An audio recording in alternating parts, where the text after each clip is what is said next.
Unang banat kay Resyo. Pakinggan, 90 seconds. Yo. Sinyo, lilinawin ko lang pare. Dito freestyle tanga. Baka mag-freestyle ka pa. Papaputokan kita ng mga bara na sinulat ko kahit mag-ceasefire ka pa. Pero bago ko gawin yon, susubukan kong mag-peace sign baka. Kasi magalit sa akin yung mga kabalen nating Kapampangan. Huwag po kayo mag-alala.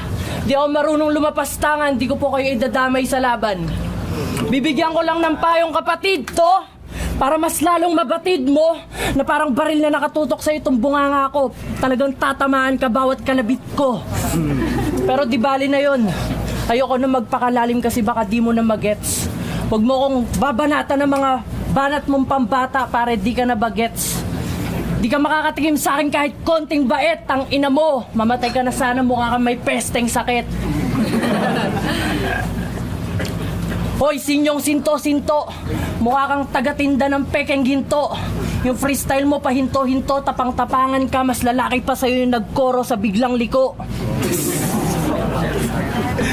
Di makabuluhan ng mga bara mo na parabang natatarantang nilalang lang. Kaya wag mo kong nilalang lang dahil sa iilan-ilan lang ang may dila na kaya ng pumaslang. Para kahit na sino pang humadlang, talagang magmumukhang timang lang. Ang ina mo, ang baduy mo pumorma. Mukha kang nanggaling sa inidoro. Ang itsura mo, mukhang tintero ng puto. Wala na akong maibanat. Ang pangit mo talaga. Time. Unang banat kay Sinyo. Pakinggan. Baril bibig mo? Nakakapagtaka. Kaya pala yung hininga mo amoy pulbura. Hindi na ako bagets, hindi sa pagbiyayabang. Tanginang mukha yan, baby face lang. Tapos sinasabi mong tindera ng ginto, eh yung ngipin mo nga, tangina yung silver na nanso. Nakakalimot ka atang sa Pampanga ka nakatapak. Walang kwenta ang pagiging malalim mo, lalamunin kita ng lawak. Sa pagiging maangas nyo, dyan kayo napapahamak. Dahil ulo kayo ng ulo, mga wala namang kayong utak. Suwail na anak ng gapo? Ha? Suwail na anak ng gapo? Tarantado, baka inutil na anak ng bano? Di ka ba nag-iisip? Paano mo ko bibigyan ng magandang laban? Eh pangalan mo palang halatang di mo na pinag-isipan. Rish? Oh my God, Rish! Bakit Rish pangalan mo? Pinaghalong pangalan ba yan ng nanay mo at ang paboritong aso ng tatay mo?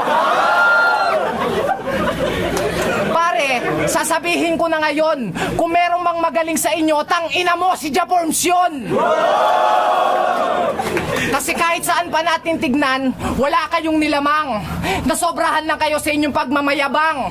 Ngayon, tatapusin ko na ang inyong pagmamatapang. Kahit si Enigma, pag ibabattle kayo, napipilitan lang! Bakit? Ano bang natutulong nyo dito? Pamparami ng dislike sa video? Mas nagapo ang kalaban na ayaw panoorin ng tao. Ang laki na ng nilugi ng flip-top sa inyo. Kaya kayo.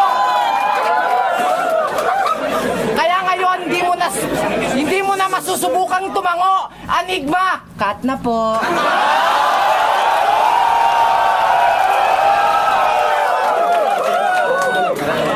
Hoy, usog!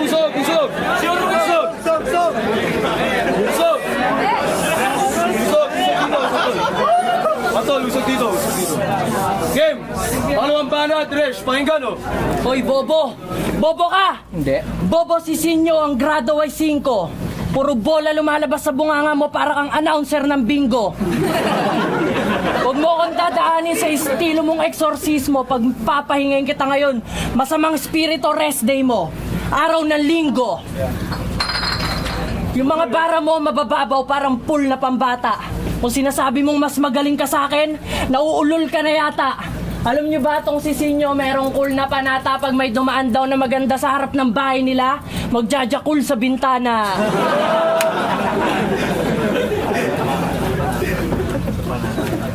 Yung mga bara mo supot. Tang ina mo, di bagay sa'yo tuwid, dapat sa'yo kulot.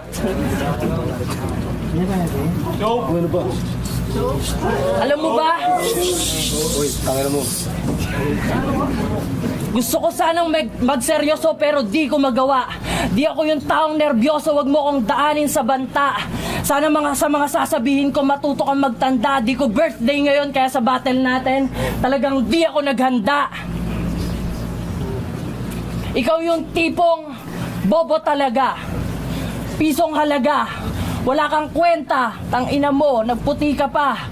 Di bagay sa balat mo. Para kang balat kalabaw na galing sa bukid.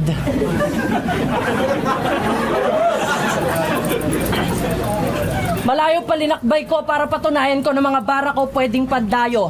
Habang yung pagkapanalo mo sa akin ay parang nanghula si Madam Aureng na uulan ng Nyebes sa Mayo. Imposible. Time. Ano ang banat kay Sinyo? Di na ako nagjajakul sa bintana. Doon na ako sa pinto. Pero nung dumaan yung shota mo, doon ko na hininto.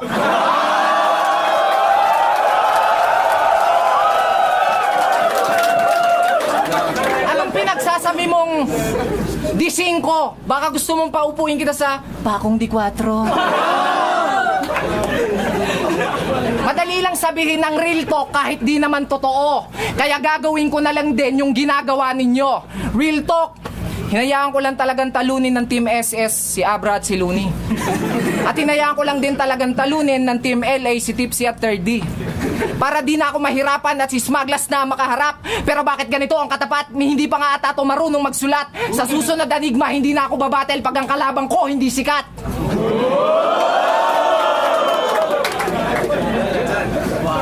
Marami ka pang sinasabi, ba't di ka pa umuwi? Kung alam ko lang ng birthday mo, naghanda ako uli.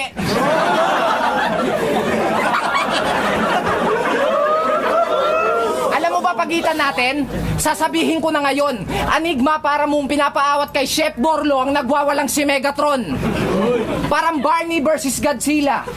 Naruto versus Boy Abunda. Taguro versus Dora. And I like that too. Eastside daw siya, wow, 727. Eh nung last battle mo, nag-blondie ka pa, mukha kang rugby boy sa 7-Eleven. Tapos hanggang ngayon, meron ka pa rin tansan sa ipin? Pare, sinasabi ko sa'yo, hindi ko nilamang ang nasa lugar. Gusto mo bang ilibing kita ng buhay sa lahar? Gamitin natin yung ngipin mong pandakot. Tama lang yan, huwag ka nang humarap kasi maraming natatakot. Yung pagkatalo ko kay Max Ford, papaliwanag ko. Ayoko mag-food trip ng rapper nun kasi diet ako. Sa sobrang payat mo, mukha ka naka-side view sa lens. Ako payat ako dahil naka-maintain yun yung requirement ng bench.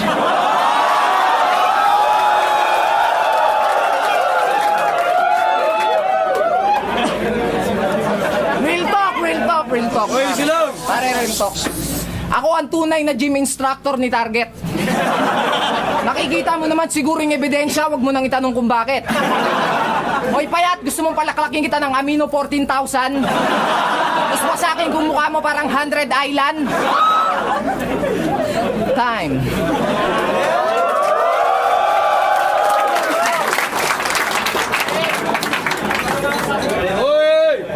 Oy, easy lang.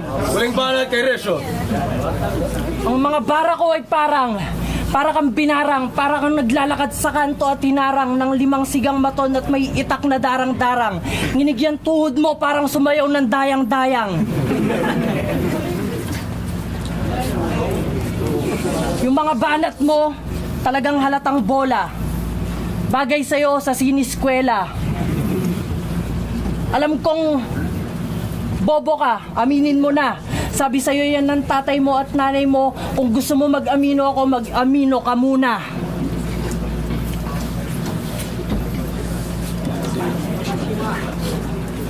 Ang mga letra ko ay parang baril na tumatama sa katawan mo ng sunod-sunod. Lalabas ka rito pare uugod-ugod. Freestyle. Sige, freestyle na lang. Talagang wala akong ginawang preparasyon. Dahil talagang kung sinyo ang kalaban ko, wala akong inspirasyon.